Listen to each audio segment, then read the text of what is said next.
Sabe até quanto o mercado autônomo pode faturar em apenas um mês? E olha, que eu não estou falando de um mercado gigante, eu estou falando de uma loja pequena, sem funcionários, 100% autônomo, onde você pode operar de acordo com o seu horário. E hoje, a Micro tem o maior faturamento do Brasil. E onde você pode abrir uma micromarket? Você pode abrir em condomínios residenciais, empresas, hotéis, shopping, metrô, muito mais. E tem franqueado nosso faturando até R$100 mil. Ah, mas se você estiver pensando, esse negócio não é pra mim, eu nunca empreendi antes, calma, fica tranquilo, 80% dos nossos franqueados nunca tiveram negócio. É mais simples do que você pensa, a gente dá todo o suporte. O futuro do varejo é autônomo, seja dono do seu próprio negócio. Vem pra Micro, clique agora e fale com o nosso time. Beleza, galera ligada aqui no Atenção Vascaínos, esse é o Acorda Vascaíno desse sábado, começando o fim de semana, véspera de mais um jogo do Vasco. Amanhã o time encara o Atlético Mineiro às 4 da tarde em São Januário, com certeza, com um grande público, Dia dos Pais, e com certeza o torcida do Vasco vai fazer uma grande festa e sem dúvida o time vai jogar bem para buscar um resultado importante para deixar a zona de rebaixamento, que vai ser também imprescindível para esse time dar uma questão de confiança depois da classificação na Copa do Brasil e também ter um jogo importante contra um time grande do futebol brasileiro, que é o Atlético Mineiro. Mas olha, antes de falar aqui no meu Acorda Vascaíno da minha resenha, da minha pauta que a gente vai bater um papo, eu peço para você se inscrever aqui embaixo no canal. Tem muita gente que assiste nossos vídeos, as nossas lives e ainda não é inscrito. Tá faltando um pouquinho para batermos 276 mil inscritos. Então se inscreva no canal, deixa o like nesse vídeo que é importante e compartilhe para chegar a outros vascaínos. Olha, o torcedor do Vasco hoje, se parar para analisar, se você pegar de 10 torcedores do Vasco, 9 vão dar a escalação do Vasco de acordo com o que vem trabalhando o técnico Fernando Diniz. Não é a sua escolha como melhor escalação. Eu digo a escalação que você acredita que o Fernando Diniz vai colocar no próximo jogo, tendo todos os jogadores à sua disposição. E a escalação do Vasco, de cor e salteado, todo mundo sabe. Léo Jardim no gol, Paulo Henrique na lateral direita, a zaga mesmo com algumas dúvidas, João Vitor e Lucas Freitas, com o Lucas Piton na lateral esquerda. No meio-campo, Hugo Moura, primeiro volante, Tietê, Coutinho. Lá na frente, Ryan de um lado, Nuno Moreira do outro e Verratti lá na frente. Esse é o time principal do Vasco, claro, sem essa questão de contratações que o Vasco vem fazendo, a janela ainda está aberta, podem acontecer jogadores chegarem e tomarem posições, mas nesse momento o time básico do Vasco é esse que a gente acabou de escalar. E aí, o que vai chamar atenção agora, eu quero bater um papo com vocês sobre isso, é uma montagem boa de ter um banco de reservas, porque o técnico Fernando Diniz muda muito pouco, quando muda apenas no final do jogo. Será que ele não tem tantas opções assim? E no banco de reservas hoje podem ir 11 jogadores, ou seja, 11 em campo e 11 no banco de reservas. São 22 jogadores que são relacionados para a partida.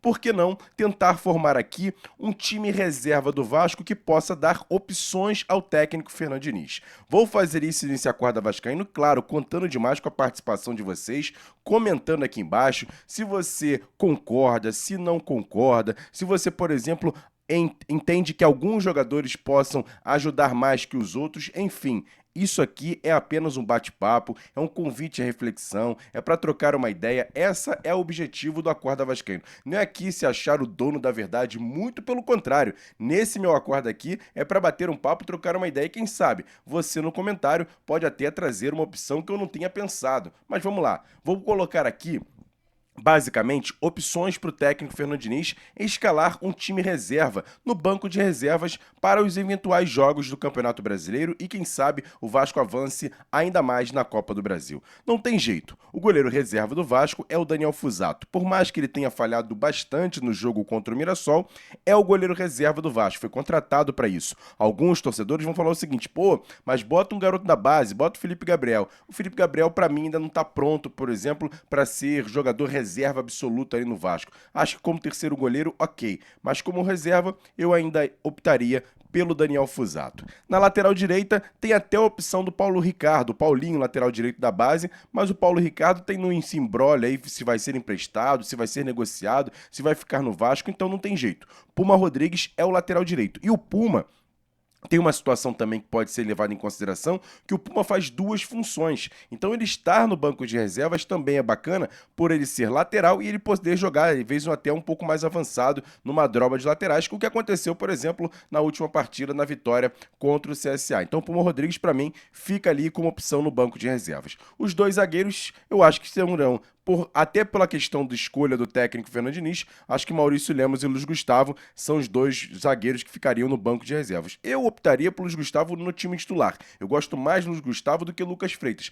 mas eu vou respeitar a opinião do treinador. Na lateral esquerda, você tem duas opções importantes. Por exemplo, dependendo do seu adversário. Se você vai jogar com um adversário que ataca mais, que tem mais a posse de bola do que o próprio Vasco, eu acho que o Vitor Luiz, por mais que alguns torcedores façam algumas críticas, mas ele defensivamente é um bom lateral esquerdo. E aí o Vitor Luiz, nessa opção de poder defender, é uma situação. Tem o Leandrinho, que é um jogador, inclusive, foi titular na seleção brasileira sub-20 no amistoso de ontem, que o Brasil venceu o Paraguai por 2-0 lá em Assunção, é uma opção também que pode ser lateral esquerdo e pode também jogar um pouco mais avançado. Dependendo do adversário, você tem a opção de Vitor Luiz ou Leandrinho para a lateral esquerda.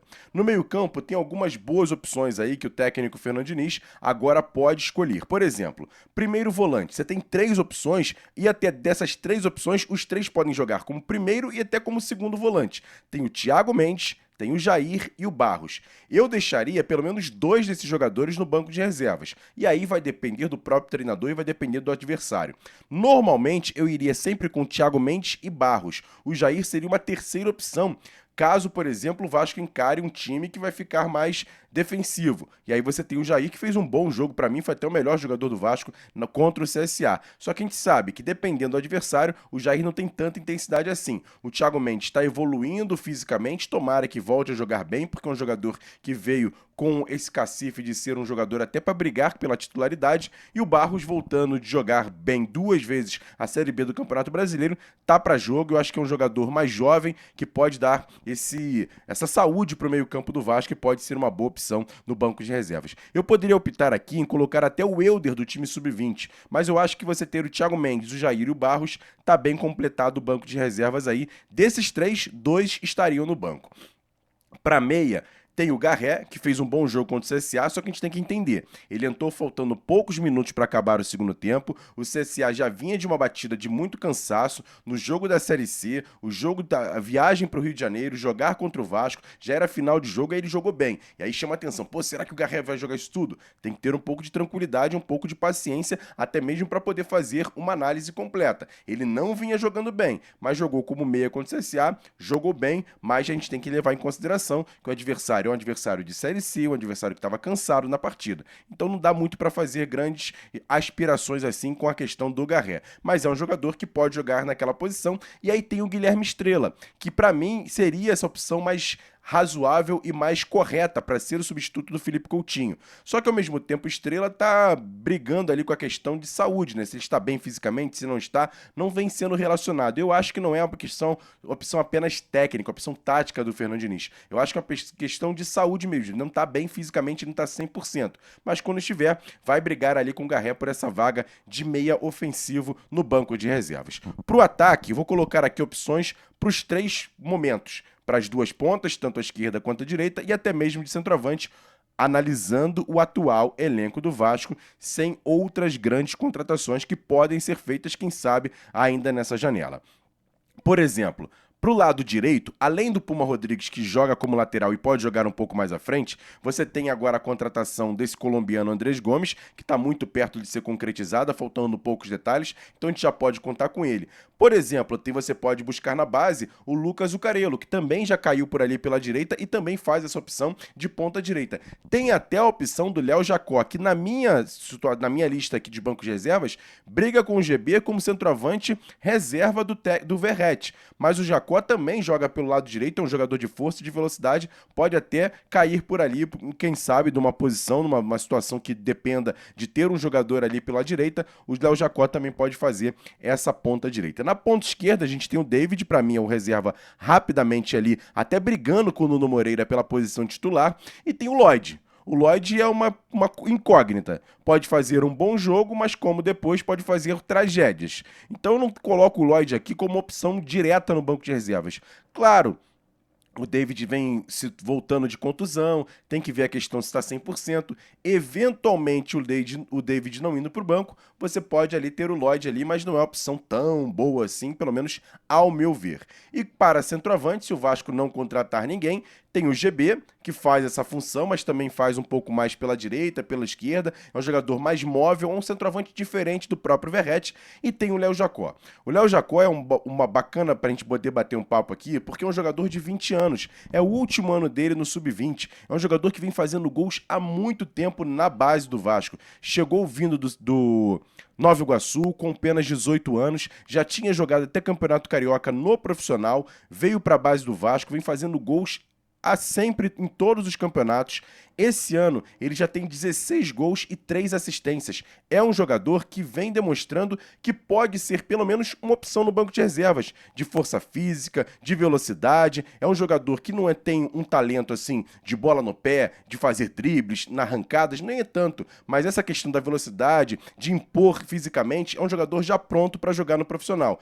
É uma opção bacana também para você ter no banco de reservas. Então a gente está aqui colocando aqui um mapa e claro, você que está aí do outro lado pode dar outras opções. Eu estou colocando aqui que há possibilidade do técnico Fernando Diniz ter um banco de reservas razoável, não estou nem dizendo que é bom, mas razoável para você olhar para o banco e pelo menos o seguinte, poxa, eu quero um jogador de força e de velocidade pela direita. Você tem o Léo Jacó, você tem o Lucas Zucarello, você tem o André Gomes, você tem o David. Eu quero um centroavante diferente do que está jogando o Verratti. Você tem o GB. Eu tenho na zaga um jovem com muita força física em posição. Eu tenho o Luiz Gustavo. Eu tenho na lateral esquerda duas opções, uma mais defensiva e uma mais ofensiva. Vitor Luiz e Landrinho. Você tem para o meio campo ali como volante um Thiago Mendes pela experiência na marcação. Eu tenho o Jair pela experiência na saída de bola. Eu tenho o Barros, por exemplo, pela força física e pela juventude. Enfim, tem o Estrela com a questão do camisa 10, tem o Garré que tomara que volte a jogar bem. Então assim, você começa a ter algumas opções no banco de reservas, pelo menos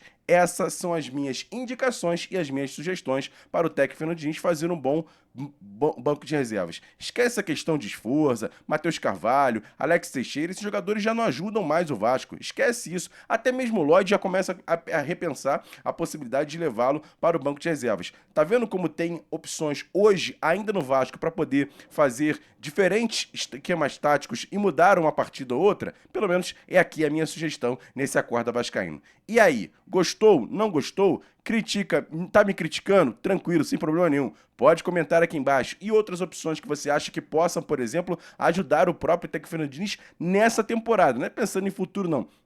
Estou pensando ainda em Campeonato Brasileiro, em Copa do Brasil, em situações que podem ajudar. E tomara que a diretoria busque pelo menos mais 2 ou 3 opções aí no mercado para trazer e reforçar esse elenco do Vasco, sem dúvida nenhuma que a gente precisa. De um bom zagueiro, de talvez um centroavante que seja imediatamente ali o reserva do Verratti, talvez um meio ofensivo, um outro jogador de lado de campo, enfim. São opções que podem ser contratados de fora. Mas aqui a gente fez apenas com jogadores que hoje ainda já podem ser opções para o técnico Fernando Diniz. Gostou? Não gostou? Comenta aqui embaixo, se inscreva no canal, deixa o like nesse vídeo que é importante e compartilhe. Daqui a pouco, 10 horas da manhã, tem Faísca Taon. Jean Faísca analisando essa vitória no meio de semana contra o CSA e já projetando o jogo contra o Galo, que é muito importante para o Vasco vencer e sair da zona de rebaixamento. O jogo é às 4 da tarde, amanhã, lá em São Januário, e é lugar de todo vascaíno estar lá e poder acompanhar essa partida entre Vasco e Atlético Mineiro pela 19ª rodada do Campeonato Brasileiro. Tamo junto, grande abraço, valeu, fui!